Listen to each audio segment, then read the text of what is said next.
Poetix. I am not an entertainer. I am not an entertainer. I am a poet. Now, what that means for me is I'm here to provoke emotion. So when I get on the stage, I want you to feel me. Before the end of this day, I want you to feel what I'm saying. So this piece is a new piece. Can we get new shit? New shit.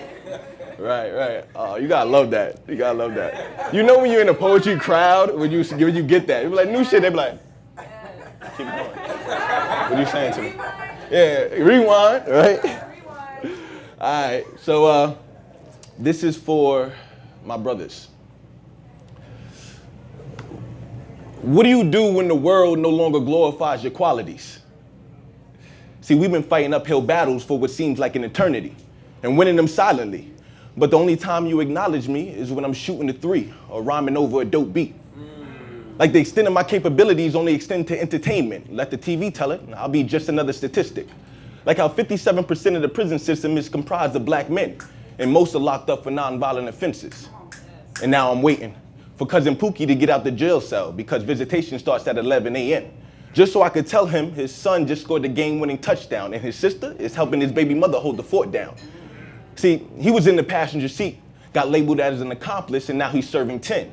Had to defend himself in the pen, got into a life-or-death situation and fought to the very end, up killing him, so they added 5 more to the end of that sentence.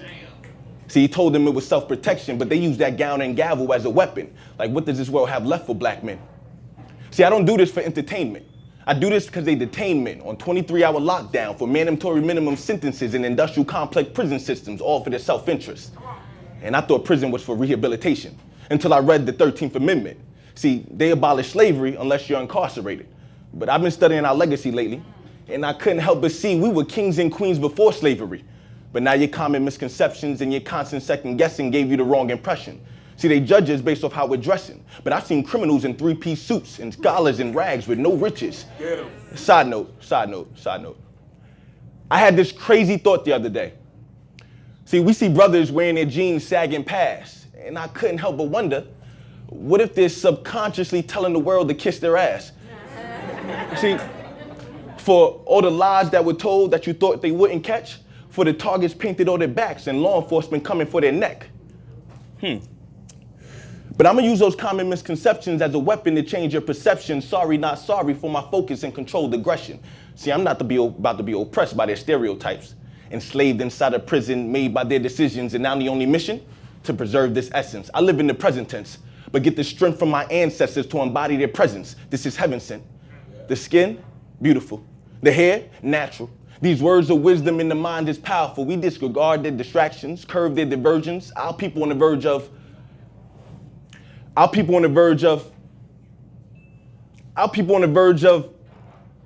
fuck it, this is perfect.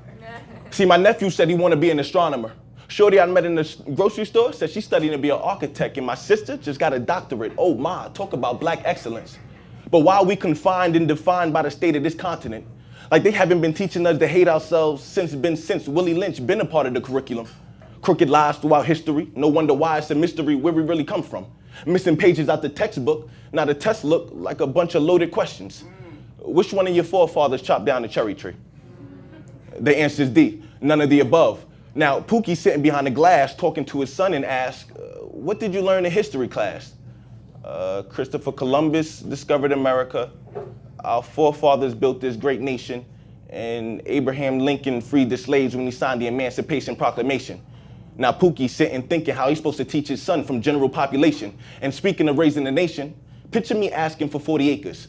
Fuck a mule. I want a hospital, a bank, and 2 schools. Test laws and find loopholes in tax codes, because what we call obstacles, they call collateral, just to keep you climbing up this ladder that has no end, and we've been raised off their sin. I don't want justice and equality. I want my independence from this unjust society, a crooked system built off the backs of black men, women, and children. What happens when they no longer glorify your qualities? They disregard your contributions and hide your history behind years of tyranny. Can't defend against the views, they paint a savage picture in the media and news. Can't defend against the views, they paint a savage picture in the media and news, misrepresentation. And now the world is introduced to me by what they see on TV.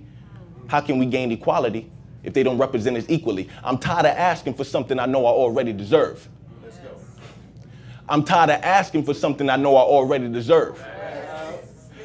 I'm tired of asking for something I know I already deserve. I'm tired of hashtags, I'm tired of putting my hands up. I'm tired of them calling this the land of the free and the home of the brave when I was a coward who shot that man and left the streets to be his grave. I'm not a free man, I'm a free soul. Never to be bought, never to be sold. What do you do when the world no longer glorifies your qualities? You build your own. Rebel. Yeah.